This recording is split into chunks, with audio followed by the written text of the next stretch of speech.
October Red is sponsored by SA Security. Maximum security, minimum fuss. Joel.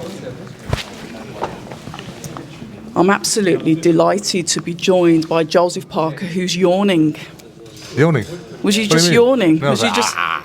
Oh, the jaw ache. Yeah. Is that from all the talking? No, what is it? Fighters usually do that, right? Do they? Okay. Welcome back. Thank you. An absolute pleasure. Thank you. And it's even more of a pleasure because this time you're fighting. That we have a fight locked in. I know, it's been a while. I mean, the last fight I had was in February in Saudi Arabia with Martin Bacol. Yeah. He was meant to be Daniel Dubois, got sick. So it's nice to have something locked in because you can train all you want and you can build away, but there's nothing like fighting. Nothing like fighting and getting in the ring and putting it all together. You've just highlighted a little bit of a pattern there, Joel. Every time you're supposed to fight someone, they get sick.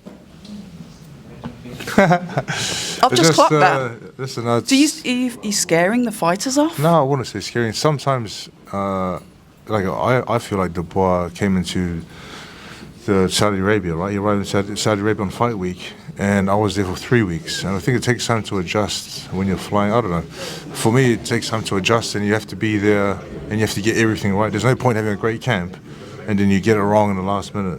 Maybe he's done it before where it's worked, but maybe he was feeling off, so who knows. But we are here. We are here, and we've got a fight locked in on the 25th of October, and it's one that I'm looking forward to. You know, Fabio Wardley put up his hand and said he wants this fight. Did you have quite a few names? And no, it was Fabio Wardley, October, or Daniel Dubois in December. And I said, I want to fight as soon as possible. You know, so it's locked us in. When you have two fighters who are keen to fight, and there's nothing holding them back, and there's no, I do want to fight, but no, I don't want to fight. But we both wanted to fight, and it made this fight easy to make. You know, so you can hear it in the press conference that he believes in himself. He backs himself that every time he steps up, he finds a way to win. He possesses a big right hand. But I don't feel like he's fought a fighter like myself. The experience that I bring, but also the belief that I have and the changes that I've made in recent times with my training, with my nutrition, strength plan, working on aerobic capacity. So many things I've been working on. And I'm excited to see what I'm going to do in the ring because, I can see it in camp. But when the fight time comes and the lights are on, that's when put it all together. You've not lost an ounce of passion. More. Yeah, it's like this hunger's grown. It's like you've gone away, come back, and you still have that energy, that hunger. How have you kept it, Joel? When you have the perfect formula, and you have good balance in life with the family life, your training life, your nutrition, your recovery, your rest. When everything is done the right way, you're a happy fighter, and your passion for the sport grows more and more each and every time, in each and every fight. So I think it's going to keep growing until I become two-time world champion, undisputed, unified champion of the world. It's going to keep growing, and it's time to defend those belts, keep defending, keep winning, keep enjoying it, and then sail off in the sunset. And you know what? Boxing, thank you very much. I like that. Leave there with all your faculties intact. When you look at the boxing scope and you look at the rankings, you look at who's where, was Fabio a fighter that you expected to fight? I know you said you was potentially given Daniel Dubois in December, but was Fabio a name that you thought, I could throw it in the mix with him? I wasn't expected to fight him or didn't even think about him, but he was the next available highly ranked fighter that was presented to us. And, when you're eager for a fight, you just want to fight the next available top fighter there is, and he's that person. He finds a way to win. That seems to be a little bit... That's sort of like the notion that he finds... he finds a way to win. It's his mantra, isn't it? Yeah, he finds a way to win.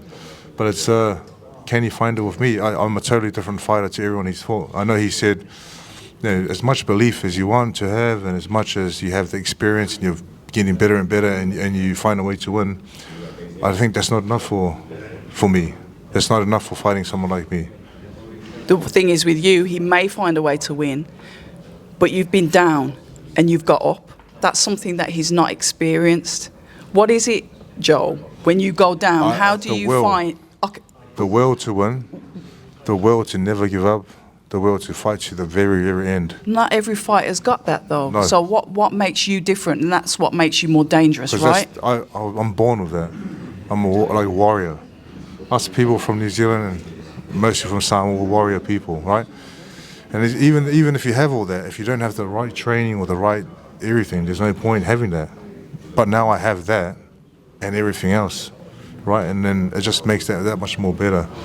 But you had that in the beginning, because I've watched your fights from, I think it was the Ruiz fight, and you were always somebody that was more or less on the back foot. But when you were backed into a corner, that's when you'd come out. That I was look at the Ruiz fight. Yeah. 2016. Yep. That was an okay fight. Like, I won that fight. It was a very close fight. I won that fight, but the fighter that I was then till now, I'm like 100 times better in every aspect. The fitness aspect, the training aspect, the nutrition aspect, everything. 100 times better than that fighter that was champion of the world in 2016. Leaps and bounds that you've come on to. You're going up against, obviously, Fabio, a young, hungry fighter. A lot to prove, a lot to gain. I saw that when Dev was announcing at the press conference, and I saw you look back at him, and it was almost like, yep, the winner goes on to great things, but the loser, it's almost like risk. ashes. Big risk, high risk. All or nothing. All or nothing. But that's how much we believe in ourselves. I don't want to say just me, like myself, George, Andy Lee, The whole team. team. We believe in what I can do in the ring that much that we will take any fight in every fight. I know there's always risk in fighting someone with power or someone who can bang or someone who's young, but bring it on. Bring on every fighter there is. The fight starts outside of the ring. You've mentioned there's something which is core to you, and you always mention it, it's your team. What makes your team as a whole better than Fabio's team? Well, when we're not in camp, we're working away anyways. I know Fabio's team does similar work, probably similar to the work that we do, but my trainers are better. I'm a better fighter. I have better trainers. I have the best nutritionist, the best boxing trainer. So what can he do to be better than us? I don't know. We tick all those boxes. But you can't overlook him, right? No. That, even saying all of that, I'm definitely not overlooking him. He's a threat and he's a danger. He possesses power, and I'm going to respect that by putting in the work and doing every single thing right to prepare for this fight. And finally, are you happy to be in this era of heavyweights? Happy. I think I've been in the top 10 in the world for a very long time. Yeah. Stayed there, and I'm very happy to be involved in big fights, big promotions, and I just want to go there, give the best account of myself. But listen, what a great time to be involved in boxing, and I've been involved with it for a long time, and I still haven't lost the passion, still haven't lost the love. It's actually growing, and I just want to continue to put in some good work. Listen, I wish you all the best on October the 25th. I'm glad it's here, so I'll be Same here, ringside it's gonna to be good. watch. It's gonna be very good. This is like your second home. Ladies and gentlemen, Joseph Parker, Abs of October Red, and we are proudly sponsored by SA UK. Maximum security, minimum fuss. Yeah. October Red is sponsored by SA Security. Maximum security, minimum fuss.